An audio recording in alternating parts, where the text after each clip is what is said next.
সকল কলা কৌশলী চাকরি সবাই জানাই আমরা আমাদের মরিগানা পক্ষ থেকে শুভেচ্ছা, আন্তরিক অভিনন্দন।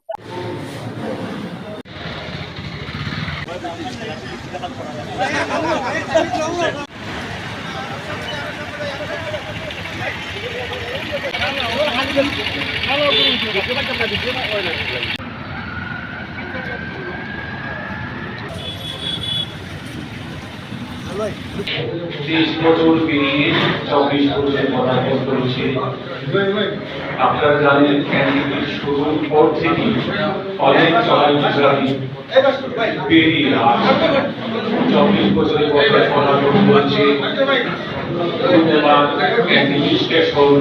আগুনের জন্য বন্ধ হয়েছিল, অন্য জায়গা থেকে করা হয়েছিল। তারপরে ফ্যামিলি এনটিভি তার নিরপেক্ষ সংবাদ এবং পাঠক প্রিয়তার মাঝে এই 24 বছরে এনটিভি পৌঁছেছে সবার ভালোবাসা এবং আন্তরিকতার ভিতরে। দেশের কোটি কোটি মানুষের হৃদয় স্থান করে নিয়েছে। আমরা আশা করব অতীতের মতো আগামী দিনেও এনটিভি তার নিরপেক্ষতা বজায় রেখে দেশ এবং মানুষের কথা বলবে। তিনি অত্যন্ত সুনাম ও শ্রদ্ধা নিষ্ঠার সাথে প্রত্যেক অঞ্চলে তিনি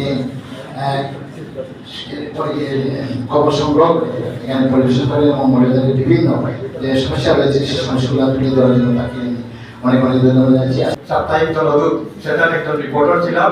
পরবর্তী সময়ে আমি অবশ্য ধারাবাহিকতা রক্ষা করিনি। বর্তমানেও আমার সাপ্তাহিক একটি পত্রিকা আছে, সাপ্তাহিক পূর্বদিক, যারা পরিকল্পিত আমি আমার ছোট ভাই মেনলি প্রকাশক। তো আমরা সাংবাদিকদের সর্বাত্মক সহযোগিতা এবং সহমর্মিতা দেখার জন্য প্রশংসা করি। এই মৌলবাদের দ্বারা এনটিভিতে কাজ করেন এই মহিলার সাথে আমি মনে করি এই পরিবারের লোক আমি হিসাবে আমি গর্ব করি। সবসময় ওনাদের সাথে আমার যদিও সাংবাদিক না এর বুকের মানুষদের এই মাসেই আমাদের একটা অধিকতর যে জনজীবনের প্রত্যাশা নিয়ে এই যাত্রাটা শুরু হয়েছিল। জোড়াইয়ের শহীদ যারা তাদের স্মৃতির প্রতি আমরা গভীরভাবে শ্রদ্ধা নিবেদন করছি। সাংবাদিকতা, সাংবাদিক পেশা, সংবাদ হলো একটা দেশ এবং মানুষের জন্য তার দেহের ব্লাডের মতো। ব্লাড যদি সঠিকভাবে চলে, দেহ সঠিকভাবে চলবে। একটা অঙ্কের ব্লাড যদি বন্ধ হয়ে যায়, তাহলে এই অঙ্কটা বন্ধ হয়ে যায়। এনটিভিকে সফলভাবে পার করেছে। আমি আগামী দিনে যাতে এনটিভি মনোবল কথা তুলে ধরে এই প্রত্যাশা রেখে আমি শেষ করছি। এই পরিবর্তনের পিছনে গোটা জাতির যেমন ভূমিকা আছে, জাতির একটা গুরুত্বপূর্ণ অঙ্গ মিডিয়ারও ভূমিকা আছে। এক্ষেত্রে মৌলবাজার এনটিভিকে আমরা জুলাই আন্দোলনে প্রত্যক্ষভাবে অনেক স্যাক্রিফাইস করে রাজপথে আমরা আন্দোলনের সাথীদেরকে এনটিভিকে দেখেছি। তো আমি একটা কথা বলবো যে আমাদের মৌলবাজার তো সারা দেশে সাংবাদিকদের উপর আমাদের উপর যেভাবে নির্যাতন হয়েছে, ঠিক সেইভাবে সাংবাদিকদের উপর নির্যাতন হয়েছে। এটা সকলেই আমরা জানি এবং সকলেই নির্ভীকভাবে তার ইচ্ছা মতো সত্য ঘটনা তুলে ধরতে পারি না। আমি একটা ঘটনা বলি, সেটা 111 থেকে যে শুরু হয়েছে 2008 থেকে, এরপর থেকে আমি আর এটা মুখ দেখতে পারিনি।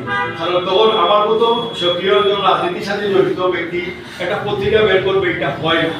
আমি জেলা প্রশাসন বন্ধুকে বলবো, যদি অন্য কারো কোনো ধরনের পত্রিকা বন্ধ হয়ে থাকে বা যারা তৈরি করতে পারেন না, জেলা প্রশাসন মহোদয়ের ব্যাপারে স্বচ্ছতা যাচাই করে তারা একটা ভূমিকা নেবেন এবং তাদের পত্রিকা বের করার তাদের সুযোগ দিবেন। আমি খুব দৃঢ়ভাবে বিশ্বাস করি এবং বলিষ্ঠভাবে প্রত্যাশা করি গণতন্ত্র লড়াই সংগ্রাম সংকটে এনটিভি বাংলাদেশের মানুষের পাশে ছিল, আগামীতেও বলিষ্ঠভাবে পাশে থাকবে। জুলাই আন্দোলনের সময় আমরা দেখেছি এনটিভির ভূমিকা অত্যন্ত প্রশংসনীয়। এই আন্দোলনকে বেগবান করার জন্য এনটিভি তার প্রচারণার মধ্য দিয়ে আমাদেরকে দেশের জাতিকে অনেক সাহস দিয়েছে। আমরা এনটিভির জন্মবার্ষিকীতে আমি শুভেচ্ছা জানাই। পাশাপাশি আমরা বিশ্বাস করি বর্তমানে গণতান্ত্রিক সরকার ছাড়া দেশ পরিচালিত হচ্ছে। সময়ের সাথে এই বঙ্গবন্ধুকে সামনে রেখে এনটিভি আজ 23 থেকে 24 বছরে পদার্পণ করবে। এই স্যাটেলাইট ভিত্তিক এই টেলিভিশন চ্যানেলটি বাংলাদেশের যে সুস্থ বিনোদন, সুষ্ঠু শিক্ষামূলক অনুষ্ঠানমালা এবং সুষ্ঠু যে সংবাদ তারা যে প্রচার করে, বাংলাদেশের গণমাধ্যমে তাদের মূলধারার একটি অনবদ্য অংশ হয়ে উঠেছে।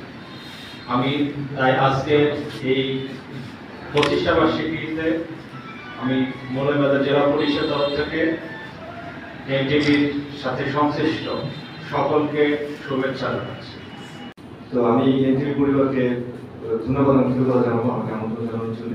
আর সবচেয়ে বড় যে কথা সেটা এই গত 24শে জুলাই যখন আমি ঢাকা ছিলাম ওই সময় আসলে প্রকৃত তথ্যগুলি পাওয়া যাচ্ছিল মিডিয়ায় খুললে আসলে এক ধরনের কি বলবো ডুপ্লিকেটেড নিউজ ছিল। সেক্ষেত্রে আমার কাছে মনে হয় এনটিভি, যমুনা টিভি, অন্যান্য টিভিগুলি যারা ছিল তাদের কাছ থেকে আমরা মূল তথ্যগুলি পেয়েছি।